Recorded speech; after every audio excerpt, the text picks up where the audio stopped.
بروز قیامت ایک بیوی اور اس کے بچے اللہ کی بارگاہ میں حاضر ہوں گے.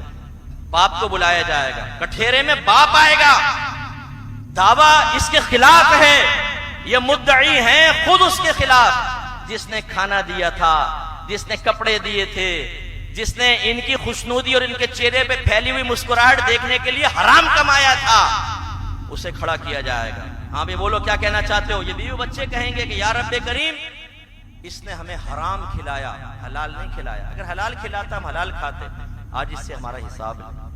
اسی طرح اعتراضات ہوں گے تو سرکار فرماتے ہیں اللہ تعالیٰ اس کی نیکیاں نکال کر ان کے نام اعمال میں ڈالے گا. حساب پورا نہیں ہوگا تو ان کی برائیاں نکال کے اس شخص کے نام اعمال میں ڈالی جائیں گی, اور اللہ تعالیٰ کی طرف سے حکم ہوگا اس کو جہنم میں ڈال دو. تو ایک فرشتہ ندا کرے گا, سرپرستوں غور سے سنیے, ایک فرشتہ ندا کرے گا, یہ وہ شخص ہے جو اپنے بیوی بچوں کی وجہ سے جہنم میں چلا گیا. اپنے بیوی بچوں کی تربیت کرنا آپ کی ذمہ داری ہے. اب وہ اس کو قبول کریں نہ کریں وہ الگ بات ہے, لیکن سب سے پہلے آپ کو پتا ہونا چاہیے کہ تربیت کیسے ہوتی ہے. تربیت کا معنی کیا ہوتا ہے؟ تبلیغ الشیء الی کمالہ شیئا فشیئا, کسی چیز کو اس کے درجہ کمال تک پہنچانا آہستہ آہستہ. یا والد کا حال یہ ہے کہ وہ باپ بن جانے کے بعد بیچارہ تربیت حاصل نہیں کیا ہوتا تو بچوں کی تربیت کیسے کرے گا؟ ماں بہن کی گالیاں وہ بکے, نمازیں وہ قضا کرے, حرام وہ کمائے, اور بچوں کا ذہن بنائے کہ بیٹا آج حلال میں کچھ نہیں ہوتا, مولوی مت بننا ورنہ بھوکے مر جاؤ گے. کیونکہ قبرستان میں جتنی بھی لاشیں آ رہی ہیں وہ مولویوں کی آ رہی ہیں, اور سب بھوک سے مرے, سورے کے سورے. ان کے بیوی بچوں کے جنازے آ رہے ہیں, بھوک سے تڑپ تڑپ کے مر گئے. کیونکہ جو داڑھی والا ہوتا ہے, جو نیکی پہ چل رہا ہوتا ہے, جو قرآن و حدیث پہ عمل کرتا ہے, اللہ تعالیٰ اس سے رزق کو روک لیتا ہے. اور جو شیطانیت کرتا ہے, جو فساد کرتا ہے, جو اللہ کے قانون کو توڑتا ہے, جو حرام کماتا ہے, تو اللہ کی نعمتیں اس کی طرف متوجہ ہوتی ہیں, اللہ کی رحمت اس پہ نازل ہوتی ہے. بیٹا چاچا بھی آ جاتا ہے, دیکھو بیٹا ہماری بات مانو, تمہارے چاچا نے دیکھو 4 بنگلے بنا لیے ہیں. چاچا جی یہ بنگلے قبر میں نہیں جائیں گے, تمہیں پتہ چلے گا.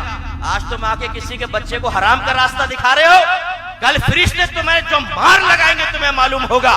کسی کی آخرت برباد کرنے کا انجام کیا ہوتا ہے تمہیں پتہ چلے گا. یہاں تم آ کے مشورہ دیتے ہو, اگر ماں باپ راضی بھی ہو جائیں کہ بچے کو عالم بنائے, مفتی بنائے, تمہیں کیا تکلیف ہوتی ہے؟ تم گھس جاتے ہو بیچ میں. بھائی دیکھو مولوی بناؤ گے, آج مولویوں کا کہیں گزارا نہیں ہے. شیطان بن جاؤ, شیطانوں کا گزارا ہے. جو نبی کا وارث بنے اس کا گزارا نہیں ہے. آپ کے نبی ارشاد فرماتے ہیں العلماء ورثۃ الانبیاء, علماء نبی کے وارث ہیں. وارث نبی تو خوار ہو جائے گا, اور یہ جو شیطان کا وارث بنا ہوا یہ آباد ہو جائے گا. میں آپ سب سے گزارش کرتا ہوں میرے بھائی کے طریقے پہ عمل کیجئے گا. میرا بھائی بے عمل آدمی, نماز پڑھتا ہے, لیکن آپ دیکھیں گے تو مجھ میں اس میں زمین آسمان کا فرق.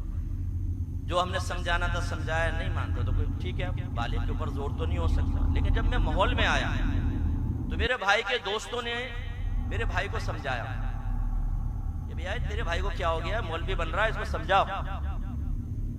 ابھی یہ اس کی عمر نہیں ہے مولوی بننے کی. مولوی بننے کی عمر کب ہے؟ جب بالکل یوں ہو جانا, کون آیا تب مولوی بننا. جوانی میں کوئی مولوی بنتے ہیں, جب پیٹ میں ہاتھ نہیں, منہ میں دانت نہیں, تب مولوی بنتے ہیں. ان کے نزدیک, آپ کی بات نہیں کر رہا ہوں, ان لوگوں کے نزدیک. مجھے کہا کہ اپنے بھائی سے کہو ابھی تو جوان ہے, ابھی کیا کر رہا ہے. میرے بھائی نے جواب دیا, دیکھو اگر ہمیں عمل کی توفیق نہیں ہے نا تو ہم کسی کو روکیں گے بھی.